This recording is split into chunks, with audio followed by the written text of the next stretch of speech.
Hi there, I'm up at the beautiful Lund Studios here in North Yorkshire. I just thought I'd show you around. I thought you might be quite interested in sort of seeing what the people on the workshop have been doing, and you can have a look at what I've been doing. I just thought you might find that interesting. So we can go inside and have a look around the studio. Where you're looking at now, this is the landscape around here. It's absolutely beautiful. We've been out sketching all the way down there in the fields.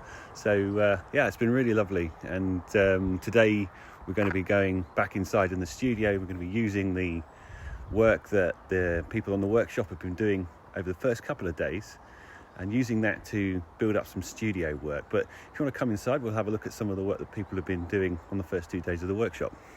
So before I start having a look around, this is sadly my last live workshop of the year, but if you're interested in learning how to do this kind of work for yourself, there's still time to sign up for my October online workshop, and there's 3 weeks of constant feedback from me throughout the whole course.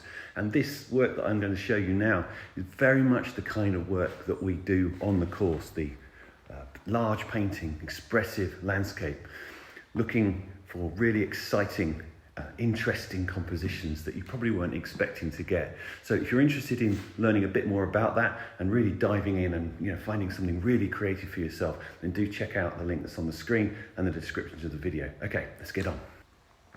Okay, so this is the studio here. Obviously we've got quite a few tables set out. This space in front of us here is where I've been working and doing my demos and things like that, and all these other tables are where everyone who's on the workshop has been beavering away, doing some really interesting work. I mean, we can just have a little wander around. I'll show you what I've been doing as well. But the first couple of days of these workshops, what we like to do is get people out and sketching out in the landscape, and then bringing those sketches back into the studio and working with them and cropping and doing some collage work and just trying to find some compositions which are it's still landscape. Obviously we're all trying to do landscape, and sometimes there's this idea that it needs to be abstract to a point where you can't see what it is, and otherwise it's not expressive landscape. But I'm very keen on it to still be landscape, but just go the extra mile and make it a bit more interesting, not settle for the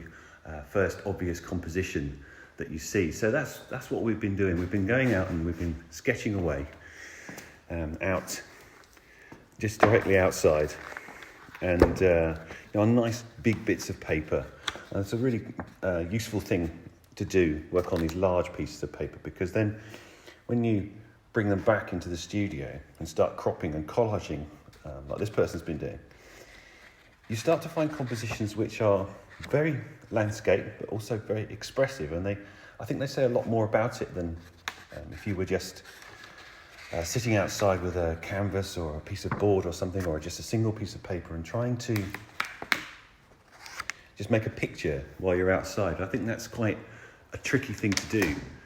I've always found it less rewarding to try and make start to finish work directly outside, because I think when you're trying to do everything, obviously there's lots of people who can do that and enjoy that and make some fantastic work, and of course I'd never kind of knock anything like that. But for me personally, and what I do on my workshops, is I like to be outside, soaking it in, using the time outside really as a way to look, and to use the time outside to really kind of see what's there and explore what's there, so that when I come back into the studio, I'll just take you over to show you what I was doing. These are based on a couple of paintings that I was doing outside. I didn't do quite as much as everybody else because I'm going around talking to everyone, but I've managed to do a couple. So on the first day, we do more black and white, keep it nice and simple with the black and white, just charcoal. It's very expressive, very simple, and you get some really strong contrast. So it's been really sunny over here. It's not quite so sunny today, but it was really sunny the first couple of days, and really like strong shadows, strong contrast. Yeah, so these were done on nice large pieces of paper, like you've probably seen me doing before, and I brought it back, and this is a piece that I was doing. I was demonstrating how to go about doing the cropping and collage.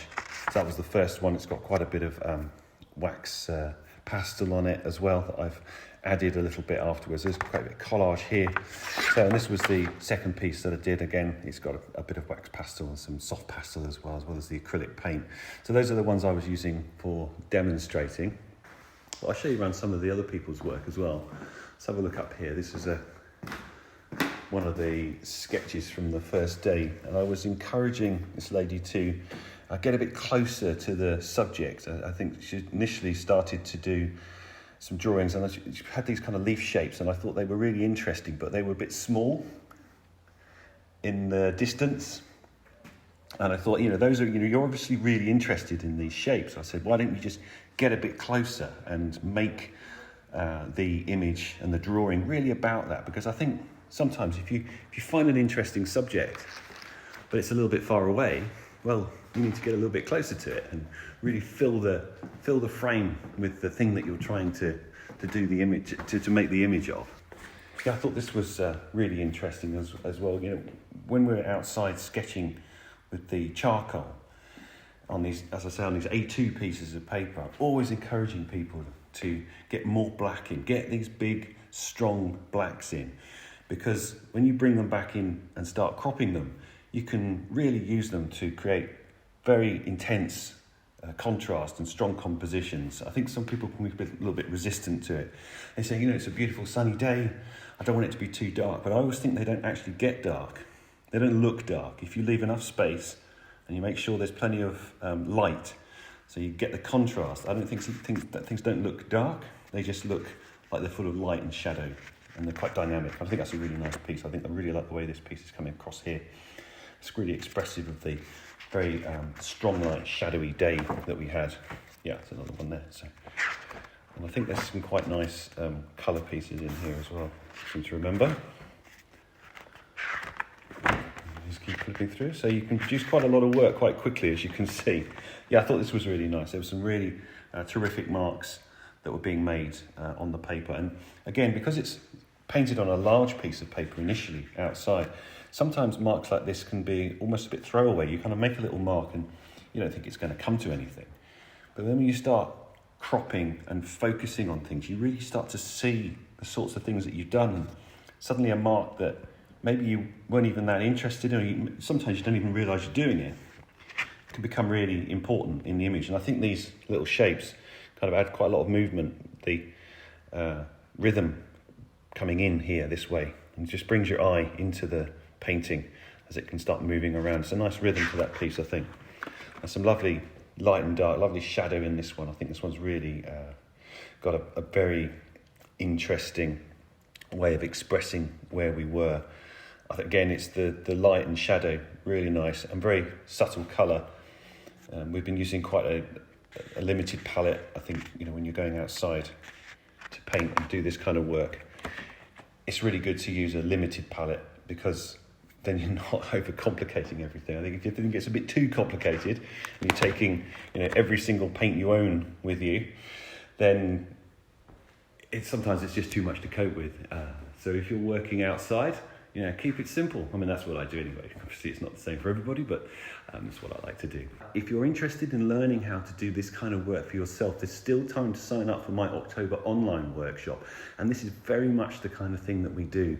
The large sketching, the cropping, the collage, the finding really exciting, interesting and dynamic compositions that you probably weren't expecting to get. So if you're interested in that, there's plenty of time to sign up. It starts in October, it runs for 3 weeks, and you'll get constant feedback from me throughout the whole of the course. So do check out the link that's on the screen and the description to the video. Okay, I'll see you soon.